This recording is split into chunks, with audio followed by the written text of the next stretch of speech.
Okay, John Paul, just maybe a fundamental question for you. Why do you want to run for council? Great question. I've been getting that a lot. It's an unpaid position, and I get that question all the time. And my answer is simple. I want to make Galveston a better place. I am going to be here for a long time, hopefully. I was born and raised here. I've seen Galveston kind of go through some hard times, and it seems like we're going through kind of a resurgent, and times are good right now, but who knows what our future holds, and I want to make sure that we go in the right direction and keep going in the direction we're going. And so that's my main reason. I plan to continue to live here, raise my family here, and I want Galveston to be a great place to do that in. I will jump in with my question because it seems to kind of follow what your comments were, and that is, in the time that I've lived here, it doesn't seem that there's ever been a clear long-term vision for the city and a plan to get there.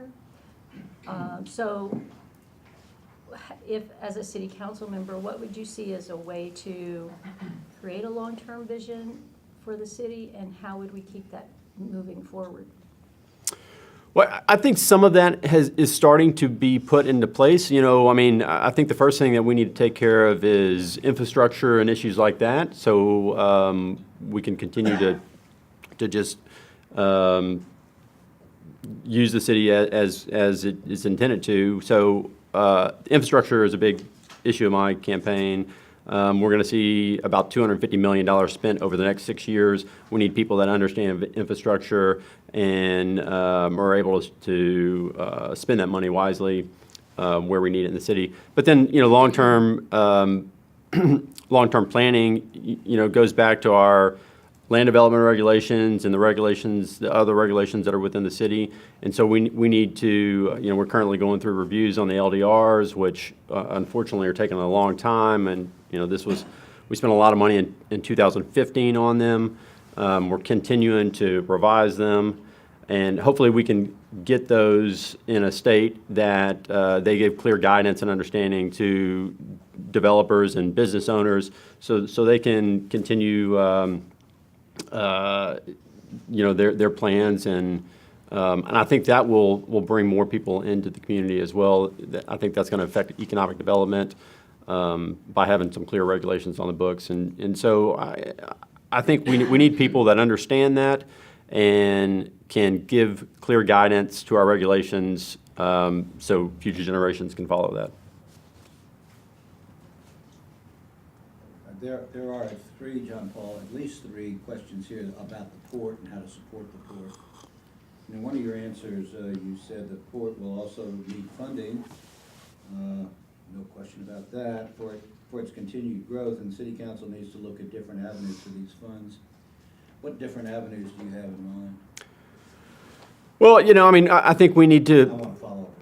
possibly, there's a couple private public partnerships in some of the different businesses there. It would be great if the cruise ship terminal brings in a lot of revenue to our port already, but we need additional infrastructure to support that.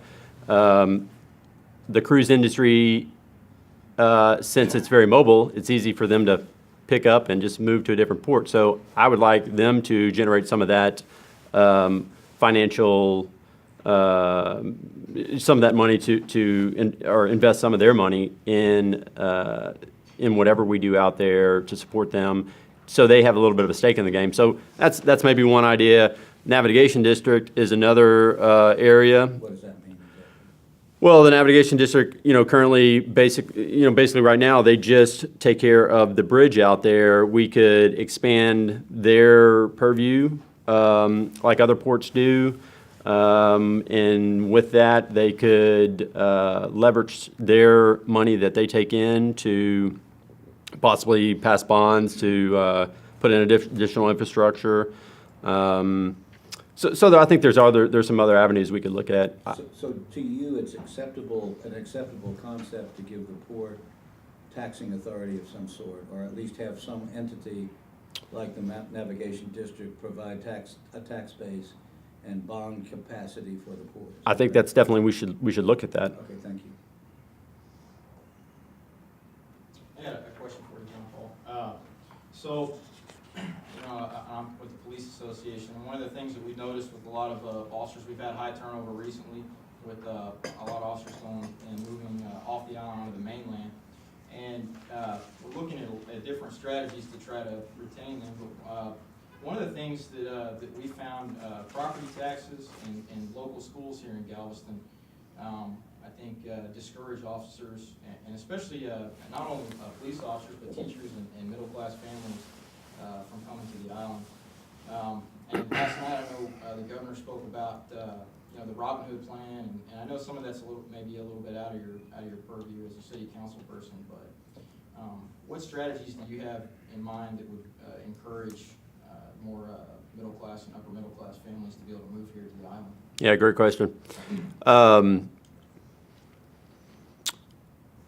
Where to start on that? Let's talk about, Governor Abbott was here on the island last night. It's great to see him down here. I think we're getting a lot of support from him.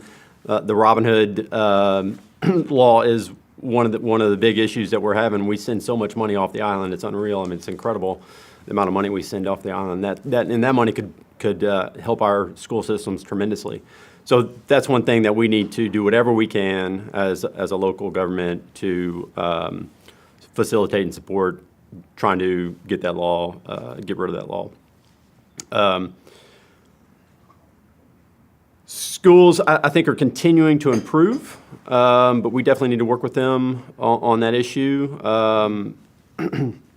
When it comes down to housing, and you mentioned property taxes being high. Our property taxes are, I think, correct me if I'm wrong, are pretty much, if not lower, pretty much similar to the mainland. Our real issue is our insurance costs. Our insurance costs are what kind of throw us out of line when you compare us to the mainland, mainly on the flood insurance, depending on how far you go up with windstorm.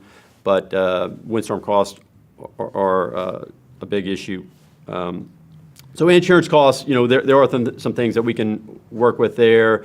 In new construction, we can build higher than the base flood elevation to get flood insurance costs down.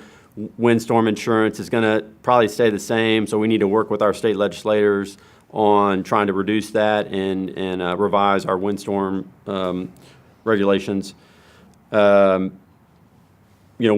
As a member of the Galveston Housing Finance Corporation, we've looked at lots of different ways to bring middle-income housing to the island. And I think one of the best examples that we've done is the Barton Square project. We need to look at more developments like that and try to get more housing in that price range on the island. And I think it's possible. It's hard because our land prices continue to go up, and land prices are what really drive that cost. It's not really construction. Our construction here on the island is not that much more, if any, than what it costs to build on the mainland. But our land prices drive the overall price of these homes, and so we've got to try to find ways to reduce our land costs in some of these developments to put affordable housing on the ground. I hope that answered most of that. That was kind of a long way around there. Wasn't Craig Brown after looking at a land bank and identifying so that we could do infill housing affordably? Yeah, absolutely. And that idea still gets tossed around quite a bit. Currently, I'm on the RDA, Redevelopment Authority, and so there is some talk about possibly giving that board some additional capacity to kind of manage the land bank. And that would be a good start. I mean, there's a lot of property around the island that's dilapidated or city-owned that we could possibly acquire and put in the land bank, and then try to do some affordable housing with. John Paul, one of the issues that I've seen, when we asked the top 3 issues across everybody that responded, was public safety. I asked this more for Clint. I feel safe. And I asked my 16-year-old, do you feel safe when you go to Baja or you go to other places? And he does too. But I'm thinking, you see that there are issues that need to be addressed in the safety area. Well, public safety is one of my top 3. I mean, it is the top one out of the 3 things that I continue to talk about as I go around: public safety, infrastructure, and economic development. And so, talking to the police officers, they do have a concern with public safety. I think Clint would be one that he sees it on a daily, day in, day out basis, and don't let me put words in your mouth, but thinks that there is a bit of a safety issue here on the island, and that's one reason why some of the families might move to the mainland, because they perceive the island as unsafe. I personally, I don't see that. I mean, I've lived here my whole life, and have never had a problem. I went to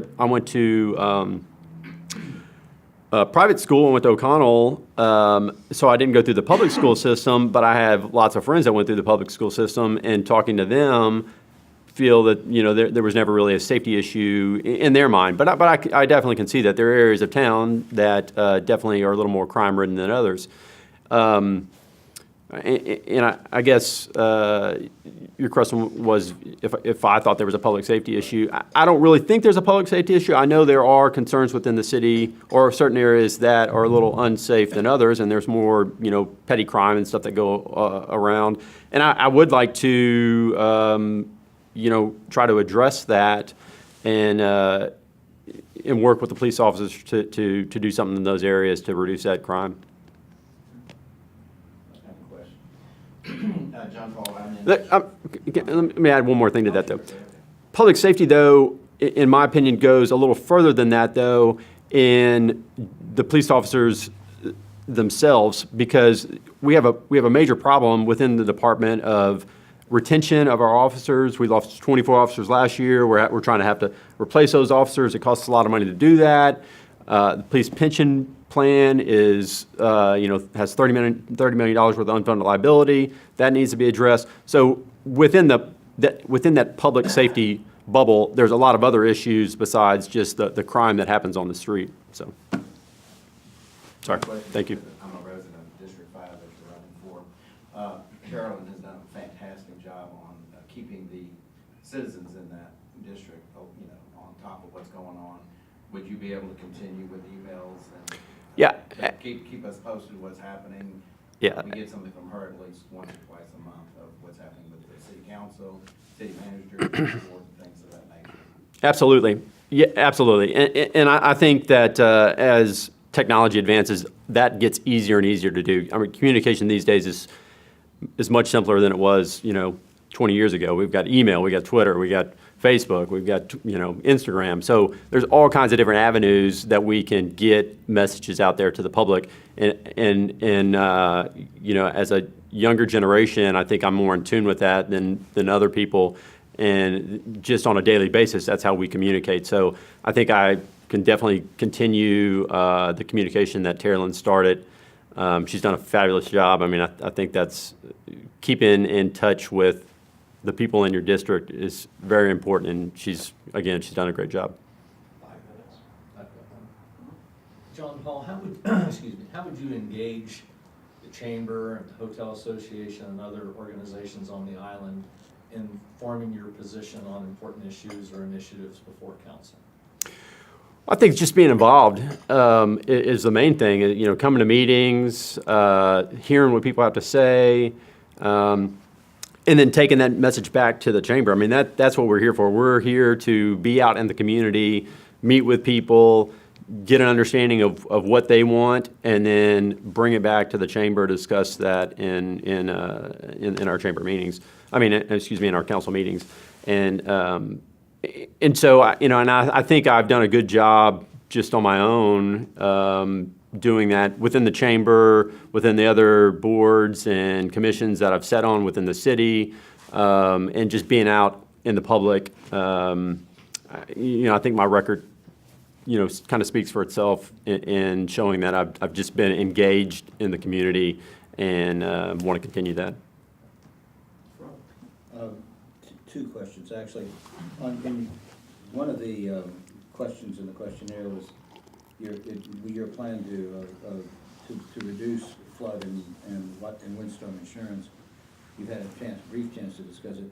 Don't you think the ITAC, if built, would have a major effect, at least on flood insurance? And the second question, so you can be thinking about it, is your comment that you just made about construction costs not being much more on the island than it is on the mainland? I'd like to know what kind of evidence or analysis you've got to make a statement like that, because certainly I've heard a much different statement, a much different story than that, and it was interesting. So either one or both, if you Sure. can get them in time. Yeah, absolutely. So flood insurance and the coastal spine or Ike Dike, very important. Absolutely. I mean, we should make every effort we can to make that happen. And speaking, the governor spoke last night, and he spoke a little bit about that. It seems like it's a top priority on his agenda from what he said last night. There's about a little over $3 billion that's been allocated to it. And, we'll see if we get that or not. Wherever it is. Exactly. Nobody can find it. Nobody can find it. So yeah, it would be that's a top priority. I mean, that's the number one way that we could lower our flood insurance. Okay. Construction cost, I've built stuff on the mainland. I've built stuff here. It is virtually the same, except for how you build the foundation. Maybe slab on grade construction might be a little cheaper than a pier and beam or on pilings, but overall, there's nothing we do different down here than they do in the mainland. Our windstorm codes are the same here as they are, I don't know how many miles it goes up the coast, but the same up there. And so there's nothing else that really drives those prices besides possibly labor.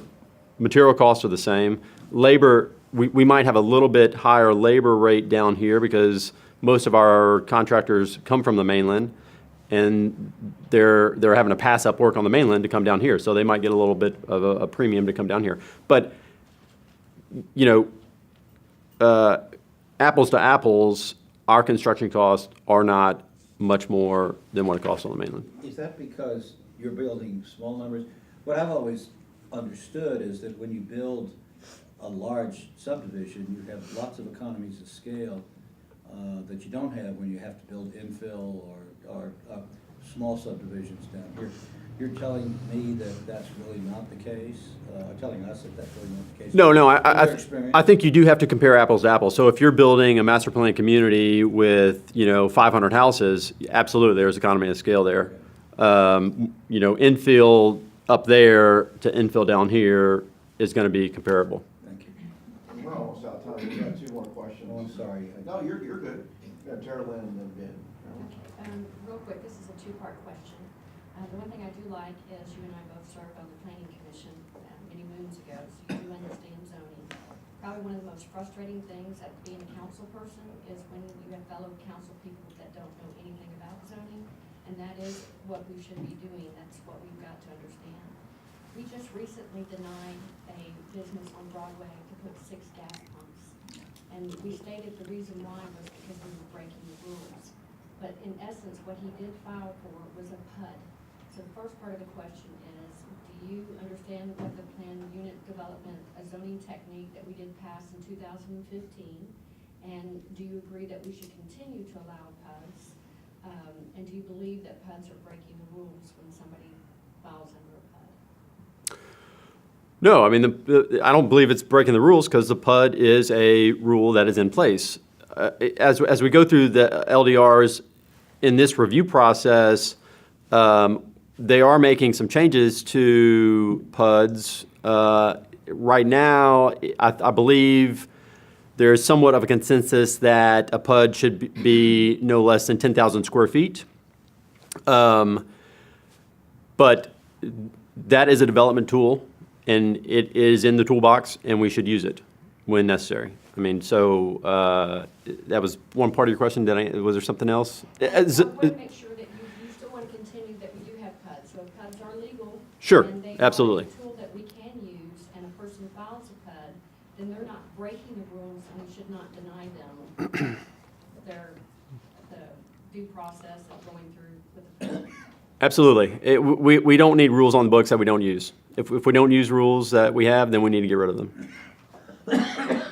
Yeah, I just had a question about shopping locally, and how you feel about this, but there are at least 2 governmental entities in Galveston who go as far as Harris County to get their health care, the city being one, for their employees, in spite of the opportunity to shop locally, with clinics all over the area. I think that sends a really bad message. So given all things are the same, that your rates are the same, and your service is the same, and satisfaction's the same, and all that, would you be willing to relook or take a look at the insurance structures in Galveston County? I bring this up because GISD did that and got out of that situation and saved millions of dollars in the process. Absolutely. I mean, I would always like to shop locally. And if it is a true apples to apples comparison, there's no reason why we should go off the island. So yes, to answer your question, I would say though, I would back that up a little bit by saying that I am physically conservative, and so I want to make sure that we're getting the best bang for our buck. And so if it truly is equal dollars, equal, service, then there's no reason why we should go off the island. All right. Yes. John Paul, I think our time's up. I know you're Great. upset about that. Yes. Thank you for being in Yeah. the chamber. John Paul, Appreciate it. Thank you very much. thanks for being a member for 6 years. Absolutely. Absolutely. It's been great.